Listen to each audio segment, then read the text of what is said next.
Natural hair colour కోసం చూస్తున్నారా? అయితే Anoos henna and black expert వాడండి. రకరకాల రోటి పచ్చళ్ళు చేసుకుంటున్నాం. ప్రస్తుతం మనం ఆకుకూరల సిరీస్లో ఉన్నాం. మెంతి కూర పచ్చడి చేసుకోవచ్చు, బచ్చల కూర పచ్చడి చేసుకోవచ్చు, చుక్క కూర పచ్చడి ఆల్రెడీ చేసాము.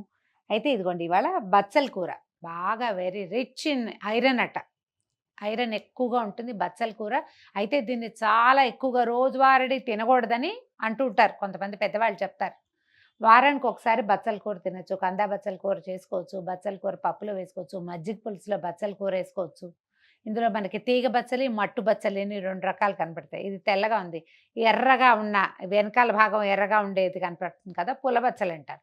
దాంతో కూడా చేసుకోవచ్చు అండి. ఒక గుప్పెడు బచ్చలాకుంటే చక్కగా సింపుల్ తిరగమాతతోటి ఎక్సలెంట్గా ఉండే పచ్చడి చేసుకోవచ్చు. 5-10 నిమిషాల్లో అయిపోతుంది. అప్పటికప్పుడు మనం వంటంతా అయిపోయాక చివరి లాస్ట్ మినిట్లో ఒక రోటి పచ్చడి కావాలంటే 5-10 నిమిషాల్లో ఈజీగా సింపుల్గా చేసుకోవచ్చు. చూద్దాం. మీరు బచ్చల కూర కనుక తెస్తే మరీ పెద్ద పెద్ద కాడలు ఉన్నవి తీయకుండా సుమారుగా ఆకుల వరకు తీసుకోండి. మన పెరట్లో బచ్చల కూర కనుక అయితే ఇంకా 2 నిమిషాల్లోనే అయిపోతుందండి. నేను నిన్నగాక మొన్న మా బాల్కనీలో ఉన్న దాంతో చేశాను, ఎంత బాగా వచ్చిందో. కానీ ఇది కాకుండా సిలోన్ బచ్చలని ఇంకొక వెరైటీ వస్తుంది, చెట్టులాగా ఉంటుంది, ఆకులు ఫుల్గా ఉంటాయి. దాంతో పచ్చడి బాగుండదు, దాన్ని పులుసులో వేసుకుంటే బాగుంటుంది. ఇలాంటి బచ్చలికి మాత్రమే, తీగ బచ్చలి, మట్టు బచ్చలి వాటితో మాత్రమే పచ్చడి బాగుంటుంది. ట్రై చేసి చూద్దాం. చూడండి, స్టవ్ ఆన్ చేసుకుందాము. మొదట ఈ బచ్చల కూరని శుభ్రంగా నీటిలో జాడిచ్చి ఏమి వేరే గడ్డి గాదం లేకుండా చేసి శుభ్రంగా మంచిగా చుక్కలున్న ఆకులు అవి తీసేయండి. హోల్స్ పడితే ఆకుల్లో పురుగు ఉంటుంది, అవి బయట పారేసి మిగిలినవి శుభ్రంగా కడిగేసి పక్కన పెట్టుకోండి. కొంచెం తడున్నా ఏం పర్వాలా, అంత ఇబ్బంది లేదు. ఇది ఇప్పుడు ఎండాకాలం కదా, మామూలుగా పచ్చళ్ళల్లో కొంచెం చింతపండు పెట్టుకుంటాం పులుపు కావటం కోసం. అందుకని ఈసారి ఏం చేసామంటే మనం మామిడికాయ తోటి చేసుకుందాం. ఫ్రెష్ మామిడికాయ ముక్కలైనా పర్వాలేదు కొన్ని, లేదా మాగాయ ముక్కలు ఎండబెట్టి ఉంచుకుంటామా అవి వేసుకోవచ్చు. మామిడికాయ గుజ్జు ఫ్రిడ్జ్లో దాచిపెట్టుకుంటాం ఇవాళ రేపు, అదైనా వేసుకోవచ్చు. మూకుడులో పడాలి. ఇది కూడా కాసినన్ని ఫ్రెష్ మామిడికాయ ముక్కల్ని కోసి పక్కన పెట్టుకోండి. తర్వాత ఇగో ఇంత మాత్రం కూర చూడండి, మీకు కనపడుతుంది కదా. ఒక 2 కట్టల బచ్చల కూర అనుకుందాము. ఒక 1/2 డజన్ పచ్చిమిర్చి, ఒక 1/2 డజన్ ఎండుమిర్చి వేసుకోవచ్చు. ఏదో ఒకటి కూడా వేసుకుని చేసుకోవచ్చు అండి. 2 వేస్తే కొంచెం డిఫరెంట్గా బాగుంటుంది, పచ్చడి కొంచెం బాగా వస్తుందన్నమాట. మామిడికాయ పులుపుని బట్టి ఈ మిరపకాయల ఆలోచన చేయాలి మనం. అంత పుల్లగా లేదు మామిడికాయ, పచ్చడి కూడా కొంచెం ఏంటంటే ఇవి తగ్గించేసుకోవాలి. కొంచెం సరిపడా కావాలి, కాస్త కారంగా వర్రగా తింటామంటే ఇలా వేసుకోవచ్చు అన్నమాట. కొంచెం పచ్చిమిర్చికి చిన్న స్లిట్ చేసి పక్కన పెట్టుకోండి.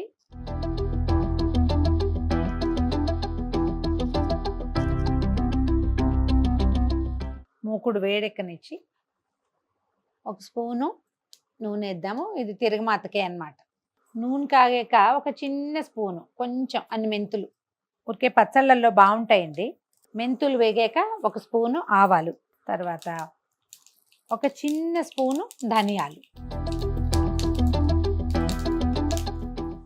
అవి 2 చిటపట్లాడాక 1 స్పూను మినపప్పు.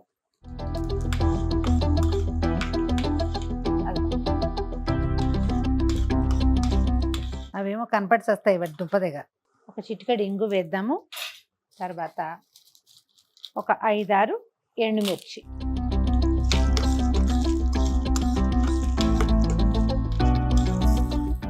ఎండుమిర్చి వేగిన తర్వాత పచ్చిమిర్చి స్లిట్ చేసి పెట్టుకున్నాం కదా, 4-6 మీ ఓపిక వేసి కొంచెం వేగనిద్దాము. పచ్చిమిర్చి వేగిపోయాక తీసేసుకోవాలి ఈ పోపుని పక్కకి. ఈ పోపు తీసి పక్కన పెట్టేసుకుందాము. ఒక చిన్న బౌల్లోకి తీస్తున్నాను. మళ్ళీ ఈ మూకుడులో ఇంకొక స్పూను, 2 స్పూన్లు దగ్గరగా నూనె వేద్దాము. మనకు ఆకుకూర కొంచెం ఇందులో మగ్గాలి. ఇంకా పైన తాలింపులు నేను వేయనండి, అవన్నీ మీ చాయిస్, కావాలంటే వేసుకోవచ్చు, కానీ అంత అవసరం ఉండదని అనిపిస్తుంది. దీంట్లో మనం కొద్దిగా కట్ చేసి పెట్టుకున్నాం కదా మామిడికాయ ముక్కలు వేసేద్దాం. మీరు ఇంకా కొంచెం సన్నగా పలచగా తరుక్కున్నా లేదా కోరేసినా కూడా ఓకే. కొంచెం పసుపు వేద్దాము. ఈ మామిడికాయ ముక్కలతో పాటు ఈ బచ్చల కూరని కూడా దీంట్లో పెట్టేద్దాం. బచ్చల కూరని మరీ ఆకులు పెద్ద పెద్దవిగా ఉన్నాయనుకోండి, కట్ చేసేయండి. కొంచెం ఇట్లా మనం ఆకుకూర పప్పులోకి ఎలా తరుగుతామో అట్లా ఇలాగా నలిపేస్తే తొందరగా మగ్గిపోతుంది. పెద్ద పెద్దవి వేసామనుకోండి కొంచెం తాళ్ళుగా ఉండి సతాయిస్తుంది అనమాట. మామిడికాయ ముక్కలు కొంచెం మగ్గినట్టు కనపడుతున్నాయి చూడండి. మగ్గాక ఈ ఆకుకూరని ఇందులో పెట్టేయండి. స్టవ్ కొంచెం సిమ్లో పెట్టుకుని కొంచెం ఆకుకూర మగ్గనిస్తే సరిపోతుంది. మనం గోంగూర, చుక్కకూర అవి ఎలా చేస్తాము సేమ్ ఇది కూడా అంతే. కాస్త అటు ఇటు కదిపితే మగ్గుతుంది. కొంచెం ఈ బచ్చల కూరకి నీరు ఎక్కువ ఉంటుందండి. ఉప్పు ముందు వేయబోకండి.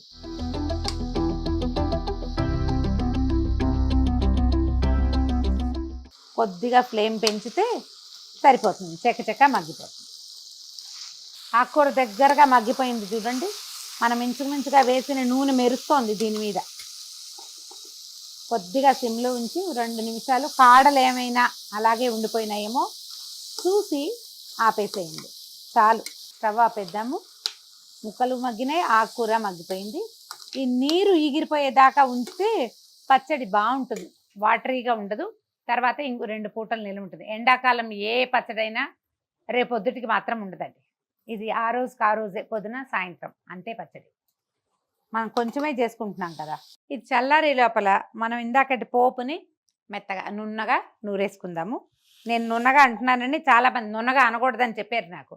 ఏంటండి భాష, మన ఇష్టం కాదా? మన ఇష్టమే కదా, బ్రహ్మాండంగా అనొచ్చు. నేను నున్నగానే అంటాను, నున్నగానే నూరుతాను కూడా. కానీ మన ఊళ్ళల్లో కొన్ని భాష పద్ధతులు ఉంటాయి. వాటిని అలా అనకూడదు అంటే ఎలా చెప్పండి? ఇక్కడ హైదరాబాద్లో బిడ్డ అంటే బిడ్డ కూతురు, అన్నిటికీ నా బిడ్డ మా బిడ్డ అలాగే చెప్తారు. ఈ మనం ఆంధ్ర వైపు ఈ బందర్లోనూ అక్కడను ఏరా బిడ్డ అలాంటివి ఏమైనా అంటే అదేదో చాలా తప్పుడు మాట అయినట్టుగా వినపడుతుంది. ఆ ప్రాంతం వాళ్ళు అలాంటి పదాలు వాడుకోరు కాబట్టి.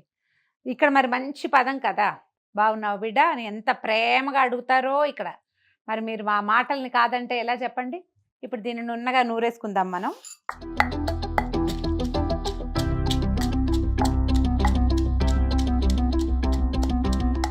పచ్చడికి సరిపడా ఉప్పు వేసి ఈ తాలింపుని కొంచెం బాగా సాఫ్ట్గా నున్నగా అయ్యేలాగా నూరేద్దాము.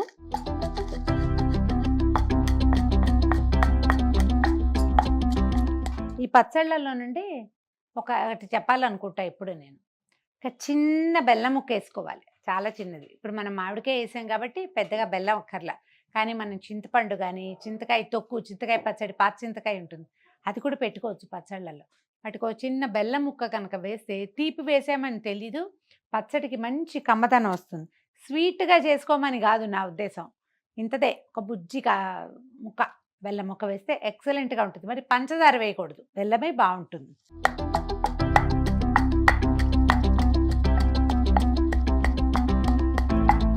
దాదాపుగా నలిగిపోయింది. ఇప్పుడు ఏం చేద్దాం అంటే మనం ఈ కూరని బౌల్లోకి తీసేసుకుని కొద్దిగా వేసి నూరేద్దాము.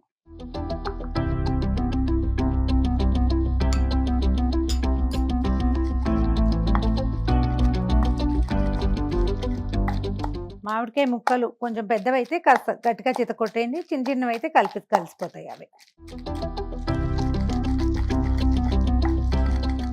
రుబ్బురోలు ఉంటుంది కదా, దాంతో కూడా ఈ పచ్చళ్ళు చాలా బాగా వస్తాయి. ఈ దంచేదానికంటే ఇట్లా మనం రుబ్బుతాం, చక్కగా మెదిగిపోయి మొత్తం పేస్ట్లా వస్తుంది. ఎక్సలెంట్గా ఉంటుంది టేస్ట్. బచ్చల కూర చిన్న జిగురు ఉంటుంది, దానివల్ల కొంచెం జారుతుంది అనమాట. ఇది నలగడానికి మామిడికాయ ముక్కలు టైం పడతాయి. రుబ్బేదైతే ఇంకా ఈజీగా అవుతుంది. ఇది కూడా ఓకే, బాగానే ఉంది. పచ్చడి తీసేద్దాము. ఉప్పు కారం సరిపోయిందో లేదో చూడండి. మన ఇంట్లో ఎవరైనా ఇంకోళ్ళు ఉంటే చక్కగా వాళ్ళ చేతిలో కొంచెం పచ్చడి పెట్టి వాళ్ళ నాలుగుతో రుచి చూసి బాగుంది, ఉప్పు సరిపోయింది, చాలేదంటే ఇప్పుడే ఒకసారి అవసరమైతే ఉప్పు వేసుకుని కలిపేసుకోవచ్చు. పిల్లలకి రుచి చూడడం నేర్పించండి, టేస్ట్ బడ్స్ ఇంప్రూవ్ అవుతాయి, మంచి రుచి తెలుసుకునే పద్ధతి వస్తుంది, ఆరోగ్యాలు కూడా బాగుంటాయి అట్లా చేస్తే. ఫ్రెష్ బచ్చల కూరతోటి పచ్చడి ఎక్సలెంట్గా ఉంటుందండి. ఇప్పుడు మనం మామిడికాయ చెప్పించాం కదా, ఒకవేళ మామిడికాయ లేదు అంటే మీరు కొంచెం చింతపండును ఒకసారి శుభ్రంగా కడిగేసి, ఇప్పుడు ఇంత కూర చేసాం కదా మనం బచ్చల కూర, ఇంత సరిపోతుంది చింతపండు. కడిగేసి గింజలు పీచులు లేకుండా తీసి బచ్చల కూర మీద పెట్టేసేయండి మూకుడులోనే. ఒక 5 నిమిషాలు కూర మగ్గేసరికి అది కూడా మగ్గిపోతుంది. ఏకంగా తాలింపుతో కలిపి రుబ్బేసుకుంటే పచ్చడి బ్రహ్మాండంగా సిద్ధమవుతుంది. ఈజీగా, సింపుల్గా, పరమ రుచికరంగా, చాలా ఆరోగ్యకరంగా కూడా, అంటే ఐరన్ రిచ్ అయిన బచ్చల కూరని ఎలా పచ్చడి చేసుకోవాలో చూసాం కదా. ట్రై చేయండి, కామెంట్ చేయండి.